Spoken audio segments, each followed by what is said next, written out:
तो आज अपनी चर्चा प्रारंभ होगी। ये भी जानने के ही उपाय हैं। अब शिष्य पूछता है कि सम्यक दर्शन आदि का अधिगम निर्देश आदि से ही होता है अथवा और भी कुछ इनके अधिगम के उपाय हैं। उसके उत्तर में आचार्य उनके अधिगम के अन्य उपाय कहते हैं। सूत्र देखेंगे।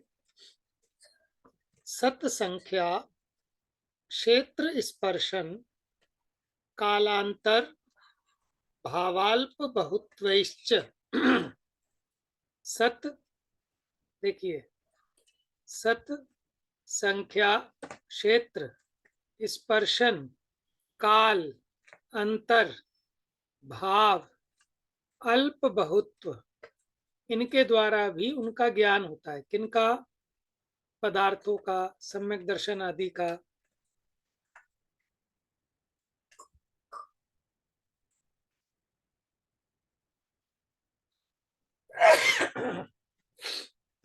सॉरी।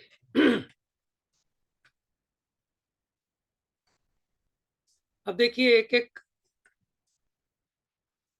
वस्तु के अस्तित्व को कहना सत है। सत माने वस्तु का अस्तित्व, तो उसके अस्तित्व का निरूपण वो कहलाता है सत का निरूपण।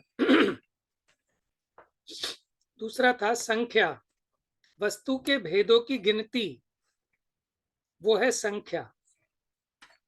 क्षेत्र क्या है? वर्तमान में वस्तु के रहने का स्थान, वो क्षेत्र है। और स्पर्शन माने होता है तीनों कालों में,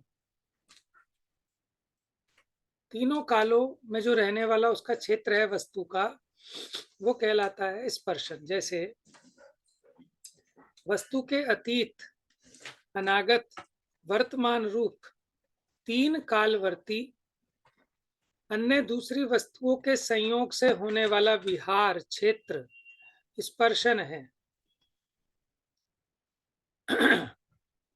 वस्तु की स्थिति रूप काल का प्रमाण माने वस्तु की स्थिति, उसको कहते हैं काल।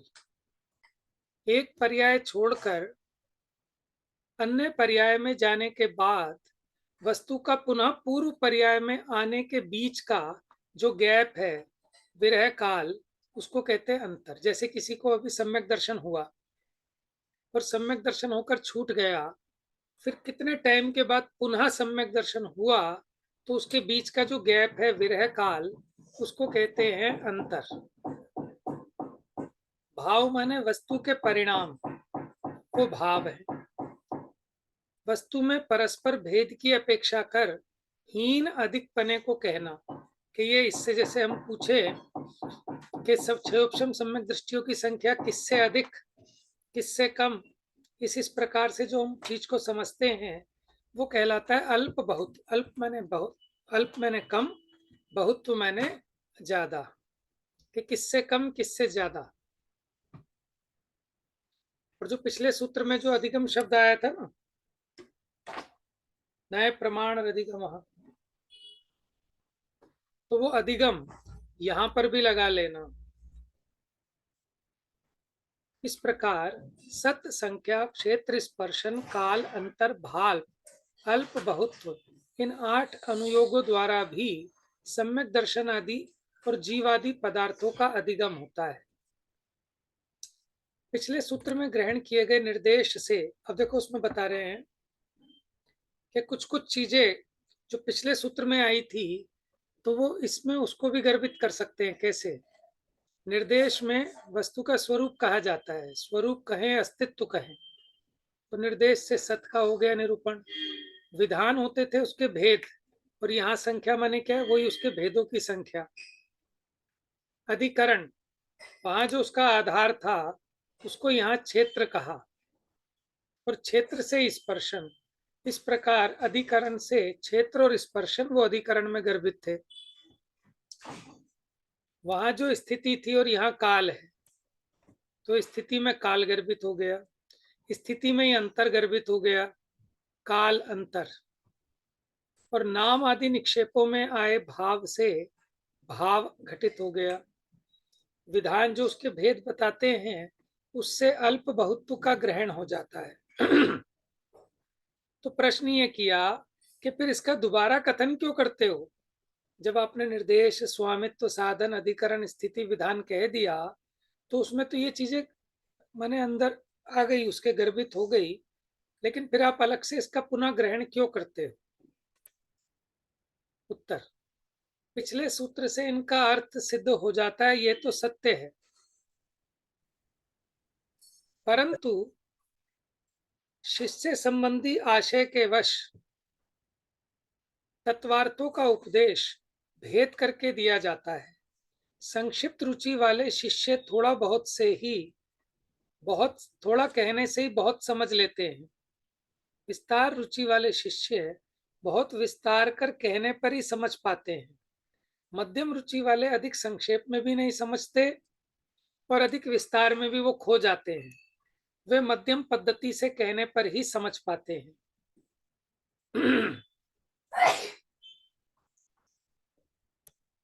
सत्पुरुषों द्वारा वस्तु के स्वरूप को कहने का प्रयोजन सभी प्राणियों का उपकार करना है। इसलिए केवली भगवान ने वस्तु के स्वरूप का यथार्थ ज्ञान होने के लिए अधिगम के उपायों को पृथक पृथक भेद करके कहा। जैसे हमने जो कहा था, प्रमाण न्याय से पदार्थों का ज्ञान होता है, तो संक्षेप रुचि वाले के लिए हो गया। फिर हमने और थोड़ा विस्तार करके बताया, निर्देश, स्वामित्व, साधना, अधिकरण, स्थिति, विधान था, ये थोड़ा मध्यम रुचि वाले के लिए हो गया। सत्संख्या से ये विस्तार रुचि वाले के लिए हो गया। क्योंकि अगर ये आवश्यकता नहीं होती तो बस प्रमाण नैर अधिगमा कहकर हमारा काम चल जाता। अथवा कोई अन्यवादी वस्तु को सर्वथा अभाव रूप ही मानते हैं।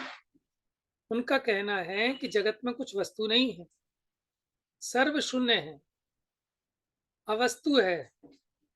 तो वो कहते हैं कुछ नहीं है जगत में, कुछ नहीं है, तो हमें जो दिख रहा है ये क्या है? तो वो कहते हैं यही तो हमारा ज्ञान है, ये हमारा भ्रम है, ये हमारे भ्रम से हमें दिख रहा है। तो वो कहते हैं अविद्या द्वारा हमें विविध रूप भाषित होता है। उनके लिए कहते हैं कि ये समस्त जगत सतरूप है। माने जो वस्तु की सत्ता नहीं मानते, उनकी मुख्यता से यहाँ समझाते हैं कि वस्तु कैसी है, वस्तु सत स्वरूप है।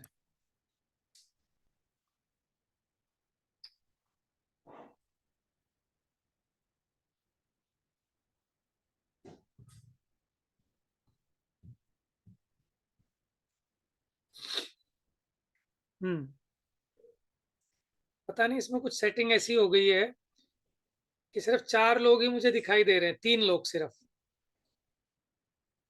बाकी कोई दिखाई नहीं दे रहा, जबकि 10 लोग हैं ज्वाइन किए हुए।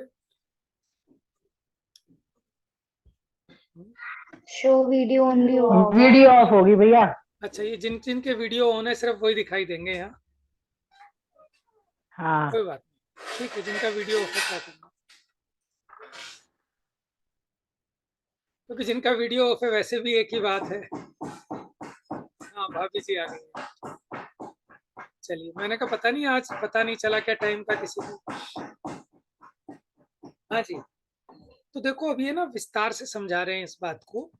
जैसे एक अकेली सत प्ररूपणा के लिए जो षटखंडागम ग्रंथ है उसकी टीका की है वीरसेन स्वामी ने, जिसका नाम है धवला, और उस धवला की 16 पुस्तकें हैं, ठीक है ना।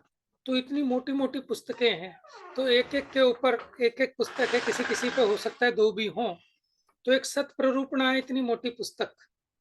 तो उसमें वस्तु का सत सत समझाया है कि वस्तु का अस्तित्व है। तो उसी प्रकार यहाँ कि जो वस्तु की सत्ता नहीं मानते उनके लिए ये समझाया, सत माने वस्तु का अस्तित्व सदा विद्यमान है, इसकी सभी वस्तुएं सदा काल सतरूप है।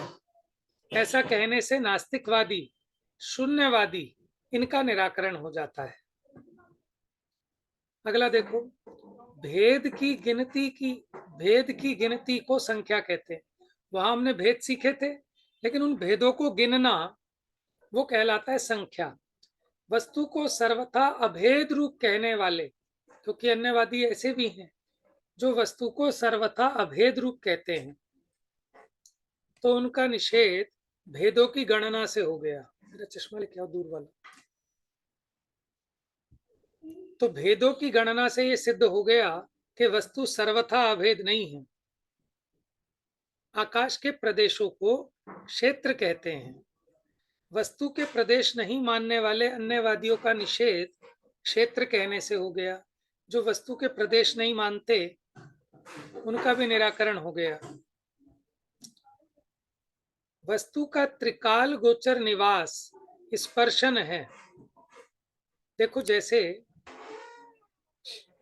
तीनों काल में, जैसे अभी वर्तमान पर्याय में हमारा निवास स्थान जम्बू द्वीप का भरत क्षेत्र और उसका भी आर्यखंड है, लेकिन तीनों काल के अगर निवास की अपेक्षा देखें तो हम पूरे लोकाकाश जो है वो हमारा स्पर्शन है। हम स्वर्गों में भी पैदा हुए, नरकों में भी हुए, हो भी सकते हैं। तो जो वर्तमान का क्षेत्र है उसको कहते हैं क्षेत्र, और जो तीनों काल संबंधी इसका निवास है वो कहलाता है स्पर्शन। वस्तु का त्रिकाल गोचर निवास स्पर्शन है। वस्तु को सर्वथा क्रिया रहित मानने वाले, देखो क्रिया क्या होती है, एक क्षेत्र से दूसरे क्षेत्र में गमन करना, ये वस्तु की क्रिया है। तो जो वस्तु को भैया सर्वथा गोचर निवास क्रिया मतलब रहित मानते गोचर हैं, निवास ऐसे अन्यवादियों का निराकरण स्पर्शन कहने से हो जाता है। जैसे जीव भले ही अभी भैया वर्तमान क्षेत्र में, जैसे हम विश्वास नगर में रह रहे हैं, हेलो ठीक है, अभी नहीं, मेरे को सुनाई नहीं दे रहा, वो तो बैटरी डिस्चार्ज हो गई उसकी। लो ये लगा दो, ये लगा लो, एक मिनट, म्यूट कर दो।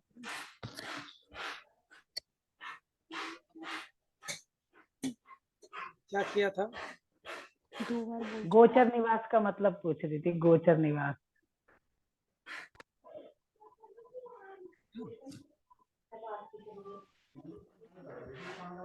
आज से बच्चों की ऑनलाइन क्लास चालू हो गई है ना, तो इन्होंने सेटिंग वेटिंग सब चेंज कर दी इसकी। हाँ हाँ जी, अब पूछिए क्या कह रहे हैं आप? भैया ये गोचर निवास पूछ रही थी, क्या होता है गोचर निवास? गोचर, गोचर मैंने होता है गम में जो जाना जा सके। जैसे कहते हैं वचन गोचर, वचन अगोचर। तो यह क्या लिखा, त्रिकाल गोचर, माने जहां देखो तीनों काल संबंधी गम। देखो गम धातु के 2 अर्थ होते हैं, जाना और जानना। तो यहाँ जाने से मतलब है गोइंग, यहाँ गोचर मतलब खाली जानना नहीं है, जाना।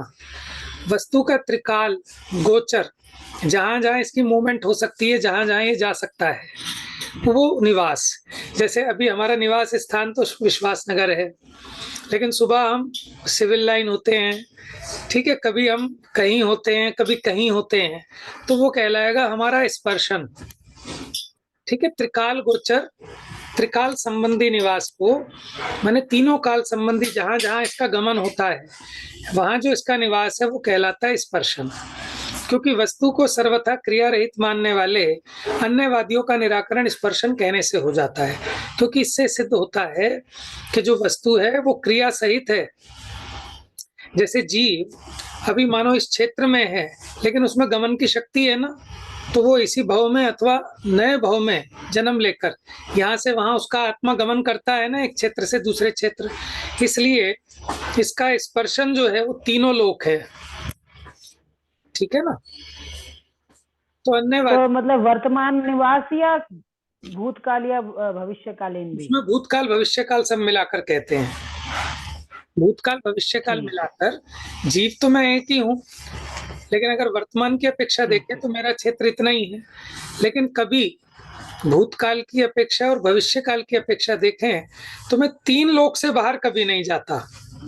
तो जो 3 लोक है वो मेरा स्पर्शन क्षेत्र है। ठीक है भैया। क्योंकि देखो जीव और पुद्गल में क्रिया होती है, माने क्षेत्र से क्षेत्रांतर। बाकी धर्म धर्म आकाश काल में क्रिया नहीं होती। माने क्षेत्र से क्षेत्रांतर नहीं होता, गमन नहीं होता। डिस्टर्ब हो रहा बेटा। क्योंकि अन्य वस्तु का संयोग होने पर स्पर्शन करने से ही वस्तु में क्रिया की सिद्धि हो जाती है। अन्य वस्तु का संयोग होने पर स्पर्शन करने से ही वस्तु में क्रिया की सिद्धि हो जाती है। माने रहता तो यहाँ था, लेकिन ये ऑफिस चला गया, ठीक है ना, वहां पे भी पाया गया, तो इससे सिद्धि हो गई ना कि इसमें क्रिया हुई है।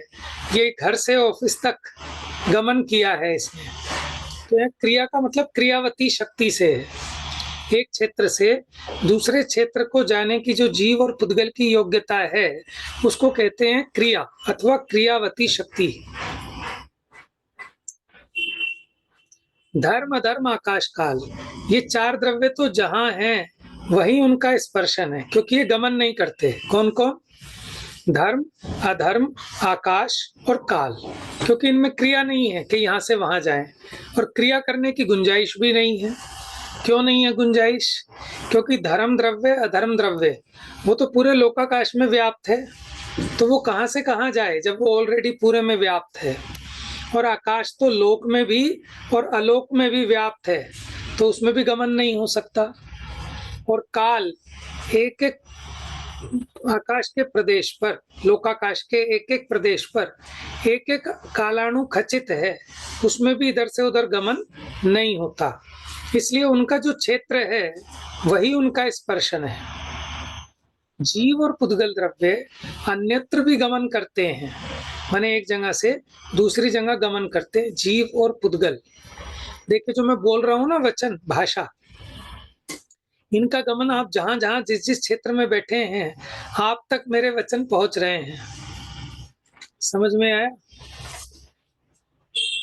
अथवा इसमें ऐसा भी होता है कि जो मैं यहाँ वचन बोल रहा हूँ, मेरे वचनों के इस निमित्त से आपके कान के आसपास जो भाषा वर्गणाएं हैं वो अपने आप ऑटोमेटिक शब्द रूप परिणमित हो रही हैं। समझ में आया? देखो कैसी पुद्गल की गति है और कैसा पुद्गल की करामात है।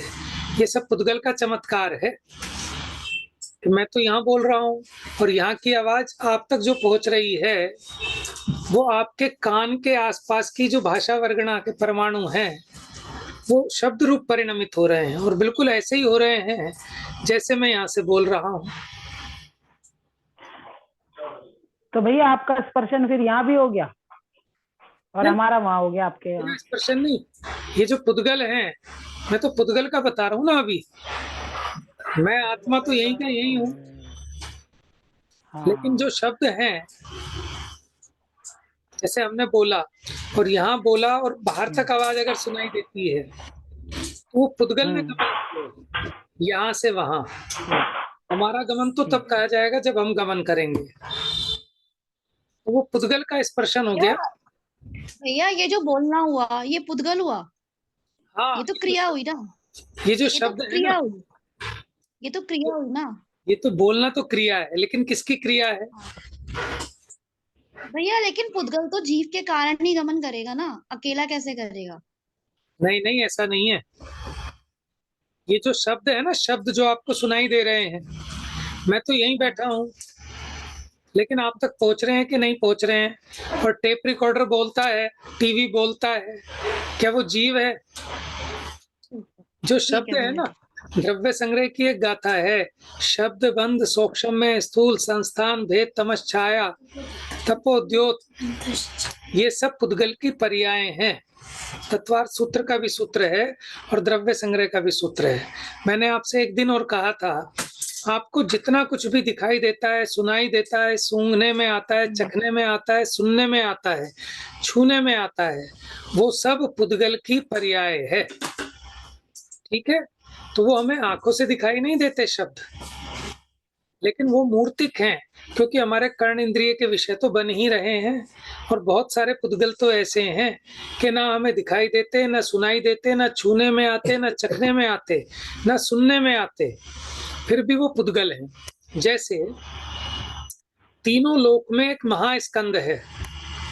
क्या कहा? तीनों लोक में एक महास्कंद है पुद्गल का, और वो मूर्तिक है, लेकिन हमें दिखाई नहीं देता। ठीक है, तो उसका परिणमन होता है, किसी का सूक्ष्म रूप परिणमन है तो वो हमारी इंद्रियों का विषय नहीं बनता है। तो ये शब्द बिल्कुल प्योर पुद्गल हैं। हाँ, जब ये निकलते हैं शब्द, ये जो क्रिया होती है, तो ये जो हमारा वोकल सिस्टम है ना, इसमें हवा और बीच में 2 वोकल कॉर्ड होती हैं, तारें, जैसे आपके गिटार में, जैसे आपके हारमोनियम में, उसमें हवा भरी जाती है और फिर जो हम बटन दबाते हैं उसके, तो उसके कारण उसकी तारों में कंपन होता है हवा के द्वारा, बटन के द्वारा, तो उसमें से वो साउंड क्रिएट होता है।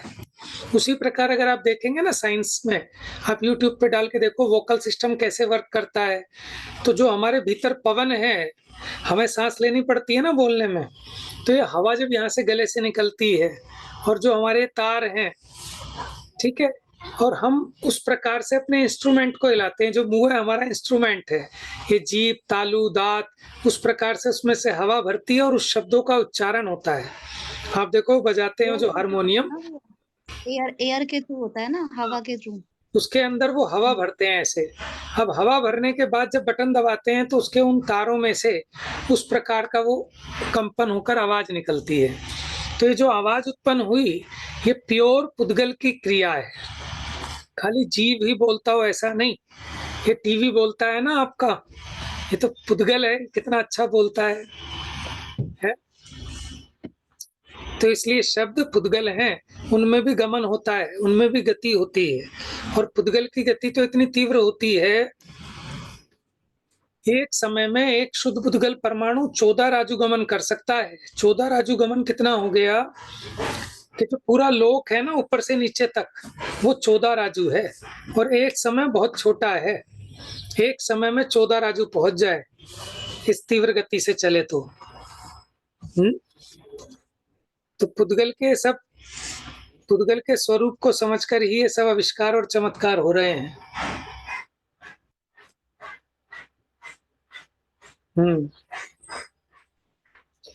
तो यहाँ कह रहे हैं जो अन्य मतियों में मिथ्या मान्यताएं हैं, अब हम विशेष रूप से समझाएंगे तो उनका भी निराकरण हो जाएगा। तो कहते हैं जीव और पुद्गल द्रव्य अन्यत्र भी गमन करते हैं, लेकिन कितना भी गमन करें, 3 लोक से बाहर कभी जीव पुद्गल नहीं पाए जा सकते। इसलिए उनका स्पर्शन कितना है कि यथा योग्य 3 लोक है। इनका कथन करने से जो अक्रियावादी हैं, जो जीव पुद्गल में क्रिया नहीं मानते, उनका निषेध हो गया।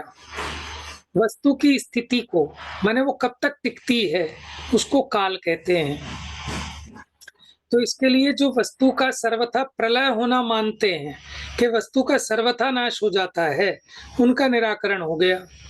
क्योंकि हमने कहा कि वस्तु टिकती है, तभी तो उसका काल माना जाएगा। वस्तु के विरह काल को अंतर कहते हैं। विरह काल माने जो उसमें गैप पड़ता है, उसको अंतर कहते हैं। तो इसलिए वस्तु को सर्वथा क्षणिक मानने वालों का निषेध हो जाता है। सर्वथा क्षणिक नहीं है, लेकिन उसमें गैप पड़ता है। गैप कैसे पड़ता है, माने वो नाना पर्यायों की अपेक्षा घटित करके बताएंगे। जैसे किसी व्यक्ति ने, किसी जीव ने मनुष्य पर्याय को प्राप्त किया, फिर मनुष्य पर्याय का अभाव हो गया, लेकिन पुनः वो काफी काल बीतने के बाद, कितने टाइम के बाद मनुष्य पर्याय में जल्दी से जल्दी आ सकता है, और लेट से लेट आए तो कितना मैक्सिमम विरह करके दोबारा उस पर्याय को प्राप्त कर सकता है। तो जो बीच का गैप है उसको हम कहते हैं विरह, उसी का नाम है अंतर। इससे वस्तु को सर्वथा क्षणिक मानने वालों का निषेध हो जाता है। कि क्षणिक का निषेध कैसे हुआ, कि अंतर का मतलब यह है कि दोबारा आएगी, माने वो वस्तु जैसे जिस भाव को प्राप्त हुई थी, उस भाव को वापस पुनः प्राप्त करेगी कुछ विरह के बाद, तो उसको कहते हैं अंतर। क्योंकि वस्तु अपने विवक्षित किसे कहते हैं, विवक्षित माने जो प्रासंगिक है, जिसकी अभी चर्चा चल रही है, जिसकी जिस बात की अपेक्षा है, तो उसको कहते हैं विवक्षित, माने अमुख। क्योंकि वस्तु अपने अमुक परिणाम को छोड़कर अन्य दूसरे परिणाम रूप हो जाती है, पुनः वस्तु उस पूर्व परिणाम को ग्रहण करती है तो मध्य का विरह काल अंतर है। इससे वस्तु की स्थायी सत्ता सिद्ध होती है। माने वस्तु सर्वथा नष्ट नहीं होती, अपितु उसकी दशाएं पलटती हैं। माने जैसे जीव मनुष्य पर्याय से मर गया, इसका मतलब जीव मरा नहीं, वो कहीं किसी और पर्याय में था, पुनः वो घूम घाम कर अन्य गतियों में वापस मनुष्य पर्याय को प्राप्त हुआ। तो हमने कहा 1 करोड़ साल बाद ये वापस मनुष्य पर्याय में आया, तो मनुष्य पर्याय का विरह काल कितना हो गया? 1 करोड़ वर्ष। वस्तु में परस्पर 1, 2 आदि की अपेक्षा से हीन अधिक कहना अल्प बहुत्व है। इससे सभी वस्तुओं को सर्वथा एक ही मानने वालों अथवा उन्हें सर्वथा अनेक मानने वालों का निषेध हो जाता है। इस प्रकार वस्तु के यथार्थ स्वरूप को जानने के लिए पुनः इस पृथक सूत्र द्वारा 8 अनुयोगों का ग्रहण किया। हमारे वस्तु में किसी की अपेक्षा हीन है, किसी की अपेक्षा अधिक है। वस्तु में परस्पर 1, 2 आदि की अपेक्षा से हीन अधिक कहना अल्प बहुत्व है। माने वस्तु भेदा भेद स्वरूप है, सर्वथा भेद रूप नहीं, सर्वथा अभेद रूप नहीं। और अगर आपने इसको विशेष समझना हो तो आपको कभी हमें मौका मिलेगा तो हम पढ़ाएंगे, नहीं तो आप भी देखना, कम से कम षटखंडागम ग्रंथ की प्रस्तावना जरूर पढ़ना एक बार, तो उसमें समझ में आ जाएंगे आपको अधिकारों का वर्णन कैसा है। धवला का अब प्रश्न किया कि आपने जो कहा सत, फिर कहा संख्या, क्षेत्र, स्पर्शन, काल, अंतर, भाव, अल्प, बहुत्व, तो आपने ऐसे ऑर्डर में जो लिखा, क्या इसका भी कोई रेलेवेंसी है, कोई प्रयोजन है? या हम आगे पीछे भी कर सकते हैं इसको, पहले संख्या कह दें, फिर स्पर्शन कह दें, फिर सत कह दें। तो सत आदि को इस अनुक्रम से कहने का क्या प्रयोजन है? उत्तर, प्रत्येक वस्तु का मूल अस्तित्व है। माने जिसके बारे में हम चर्चा कर रहे हैं, पहले ये सिद्ध होना चाहिए कि उसका अस्तित्व भी है या नहीं। जगत में अगर वो वस्तु है ही नहीं तो फिर उसके बारे में चर्चा करने से कोई फायदा है नहीं। तो इसलिए सबसे पहले जिसकी भी हमें चर्चा करनी है तो पहले उसके अस्तित्व की बात होनी चाहिए।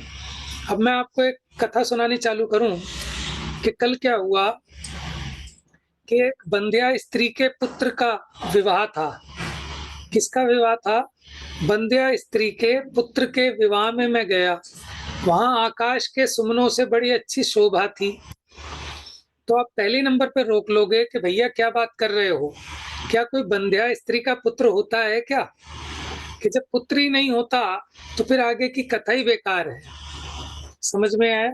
उसी प्रकार अगर वस्तु की सत्ता ही सिद्ध ना हो तो फिर संख्या बताना, क्षेत्र बताना, ये सब तो व्यर्थ है, सब झूठ ठहरेगा। इसलिए प्रत्येक वस्तु का मूल अस्तित्व है। जगत में ऐसी कोई भी वस्तु नहीं है जो अपना अस्तित्व छोड़ देती हो। इसलिए सबसे पहले सत का ग्रहण किया है।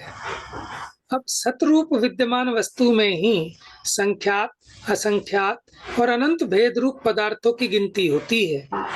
इसलिए सत के बाद संख्या का ग्रहण। संख्या रूप वस्तु में ही उसके रहने योग्य स्थान रूप क्षेत्र का भेद होता है। माने क्षेत्र किसका देखेंगे कि जो वस्तु अपने जिन जिन भेदों में रहती है, अब उसके रहने का स्थान, वो क्षेत्र का भेद खड़ा होता है। तो इसलिए संख्या के बाद क्षेत्र लिया सूत्र में। क्षेत्र में ही अन्य वस्तु के संयोग से स्पर्श होता है, अतः क्षेत्र के बाद स्पर्शन का ग्रहण। अन्य वस्तुओं के संयोग में रहने की स्थिति रूप काल भी होता है कि पर्टिकुलर कोई वस्तु किसी अन्य वस्तु के संयोग में कब तक रहेगी। आवाज नहीं आ रही, एक मिनट। क्षेत्र और क्या फर्क हुआ इसमें? क्षेत्र और स्पर्शन में? हाँ, क्षेत्र और स्पर्शन में अंतर ये है, जैसे अभी आप अपने रूम में बैठे हो तो ये आपका क्षेत्र है, ठीक है, लेकिन आप गमन करने की जो आप गमन करोगे तो आप पूरे मकान में गमन करोगे, रसोई में भी जाओगे, किचन में माने ड्राइंग रूम में भी जाओगे, बच्चों के रूप में भी जाओगे, छत पर भी जाओगे। तो जहां-जहां आप संयोग होने की आपकी शक्ति है वो कहलाता है स्पर्शन क्षेत्र। ये तो उदाहरण दिया। उसी प्रकार जैसे अपना वर्तमान क्षेत्र ये मनुष्य लोक है, लेकिन तीनों काल की अपेक्षा देखें तो हम स्वर्ग में भी जन्म सकते हैं, जा सकते हैं, नरक में भी जा सकते हैं। तो तीनों काल की अपेक्षा जो इसका निवास स्थान है वो कहलाता है स्पर्शन, और जो वर्तमान का निवास स्थान है वो कहलाता है क्षेत्र। बस यही डिफरेंस है।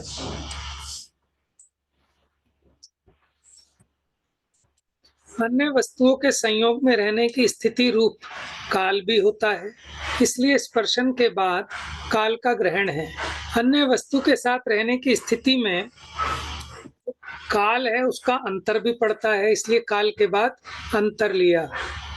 काल और अंतर में वस्तु के स्वभाव का परिणमन होता है, इसलिए अंतर के बाद स्वभाव माने भाव का ग्रहण है। परिणाम रूप वस्तु में परस्पर एक दो की अपेक्षा कमी या अधिकता होती है, अतः भाव के बाद अंत में अल्प बहुत्व का ग्रहण है, इसलिए इनको एक ऑर्डर में लिखा है। अब दृष्टांत देंगे, जीव द्रव्य पर घटित करके बताते हैं तो और थोड़ा अधिक स्पष्ट होगा।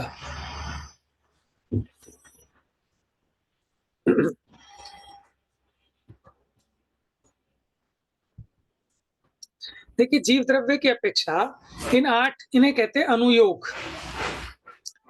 ठीक है, जो भी कोई पॉइंट्स होते हैं ना उसको अनुयोग नाम से भी कहते हैं। अब इन 8 अनुयोगों द्वारा जीव द्रव्य के द्वारा अब इन 8 अनुयोगों को लगाकर बताएंगे। देखो, 4 गति रूप समस्त संसारी जीव 14 गुण स्थानों में अवस्थित है।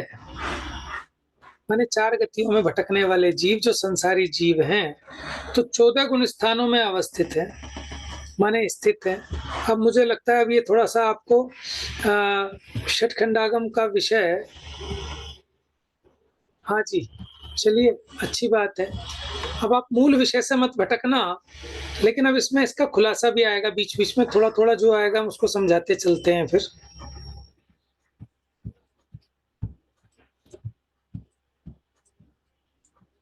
माने ये जीव कहाँ पाया जाता है, संसार दशा में इसकी सत्ता कैसे सिद्ध होती है, तो 4 गति में पाया जाता है। भैया हाँ जी भैया, जब इन्होंने 14 गुण स्थान तक लिए हैं तो इन्हें 5 गति लेनी चाहिए ना, पंचम गति। 14 गुण स्थान के 4 गतियों में आएगा, और क्या 14वां गुण स्थान भी। हाँ जी बिल्कुल। मार्गड़ा में देता है गति की। अच्छा, जो सिद्ध भगवान तो 14वां गुण स्थान कौन सी चारों गतियों में से कौन सी में आएगा? मनुष्य गति अनंत भगवान का है 14वां गुण स्थान भी, और अनंत सारी है।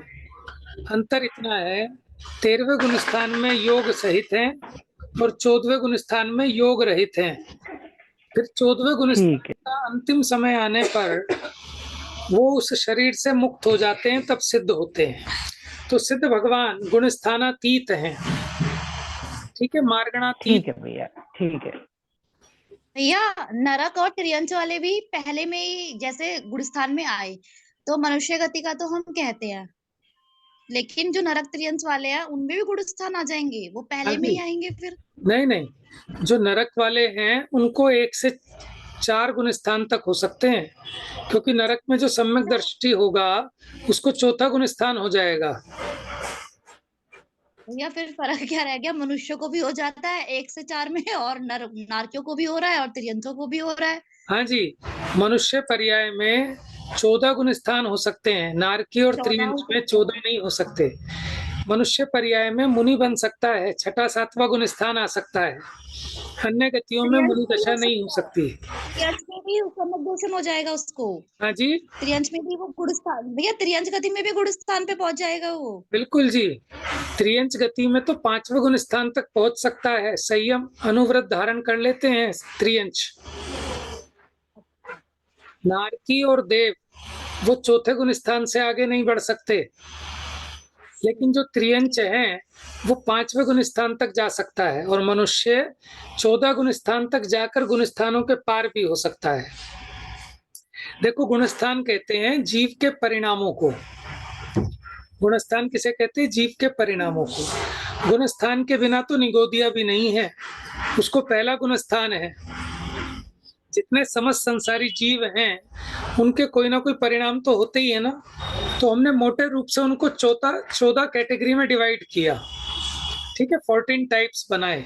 वैसे तो असंख्या तो भेद बन जाएंगे परिणामों की अपेक्षा, लेकिन मोटे मोटे कि जितने सब मिथ्या दृष्टि हैं उनका हमने एक कैटेगराइजेशन कर दिया, वो क्या है? मिथ्यात्व गुणस्थान। ठीक है, जितने सम्यक दृष्टि हैं लेकिन जिनके अनुव्रत नहीं है, महाव्रत नहीं है, उनका एक हमने नाम दिया अविरत सम्यक, तो चौथा गुणस्थान। अब भले त्रियंच में हो, नरक में हो, देव में हो, मनुष्य में हो, ठीक है, पहला गुणस्थान तो सबको है ही, मिथ्या दृष्टि जितने भी हैं किसी भी गति के हों। तो चलिए, अच्छा है। अब जो विषय चलेगा ना, अब ये बहुत विस्तार से चलेगा और इसमें आप पूरा गौमट सार जीव कांड भी घूम आएंगे। थोड़ा षटखंडागम का जो सैंपल है वो भी आपको मिल जाएगा। लेकिन अब मूल बात ध्यान रखना, क्या समझा रहे हैं कि किसी भी चीज का विशेष ज्ञान करने के लिए उसको सत से, संख्या से, इन सब से जानना चाहिए। तो सत मैंने होता है उसका अस्तित्व। तो संसारी जीव का अस्तित्व कैसे जाना जाता है कि 14 गुण स्थानों में से कोई ना कोई गुण स्थान में है, कोई ना कोई गति में है, कोई ना कोई इंद्रिय वाला है। तो अब इस अपेक्षा वर्णन प्रारंभ होता है। ठीक है, हो सकता है 15-20 दिन लग जाएं और फिर जब ये सूत्र पूरा होगा, इस सूत्र के साथ साथ इतना मोटा ग्रंथ पूरा हो जाता है। सारा विषय अब इसी सूत्र पे है। चलिए, समय हो गया है। अगर आपका कोई प्रश्न है तो ले सकते हैं। अब इस विषय का प्रारंभ कल से करेंगे। अभी तो सत की बात चलेगी। सत में 14 गुण स्थानों को समझेंगे। भैया नरक में भी तो 5वां गुण स्थान हो सकता है, क्योंकि वहां भी जीव कुछ खाता थोड़ी है। हाँ, खाने की बात नहीं है, वो तो फिर देवगति में भी हो सकता है। नहीं, वहां तो खाते हैं ना, फिर भी उनका आहार तो होता ही है। हाँ, उस प्रकार का आहार नहीं होता उनके जब विकल्प आता है तो कंठ में से अमृत झड़ जाता है। और तो लेकिन नारकी तो कुछ खाता पीता ही नहीं है ना। नारकी का भी कहीं खाने पीने से वैसे मतलब नहीं है, लेकिन फिर भी आपको बता दूं, नारकी का भी कहीं ऐसा पढ़ने में आया है कि वो वहां की मिट्टी खाते हैं, नरक की। अच्छा, ठीक है। लेकिन वो बड़ी ऐसी भयानक होती है, खाते ही थू थू करते होंगे उसको। वो वहां की अगर एक चुटकी मिट्टी यहाँ आ जाए तो कितने ही कोसों के जीव उसकी बदबू से मर जाएं। समझ में आया? हाँ, ये तो पढ़ा है कि उसकी बदबू से ही मर जाएंगे। और देखो, खाली खाने से संयम का संबंध नहीं है। आप ये देखो, देवगति में कंठ से अमृत झड़ा, जुबान झूठी कभी नहीं होती। देवों की जुबान झूठी नहीं होती। और 16वें स्वर्ग से ऊपर के जितने देव हैं, ठीक है, उनके देवियां नहीं होती। वो एक तरह से ब्रह्मचारी होते हैं, लेकिन फिर भी ब्रह्मचारी नहीं है। फिर भी उनके 5वां गुण स्थान नहीं बन सकता। 33 सागर तक तत्व चर्चा करते रहें। कौन? सर्वार सिद्धि के देव, एक भवावतारी, फिर भी उनका चौथे गुण स्थान से ऊपर नहीं जाता। इसका मतलब सर्वार सिद्धि तो क्या 5 अनुदिश और 5 अनुत्तर वाले का भी नहीं जाता चौथे से ऊपर? हाँ जी, हाँ, किसी भी देव का नहीं जाता। वो तो हमने सबसे उत्कृष्ट वाला देव पकड़ लिया ना, सर्वार सिद्धि का।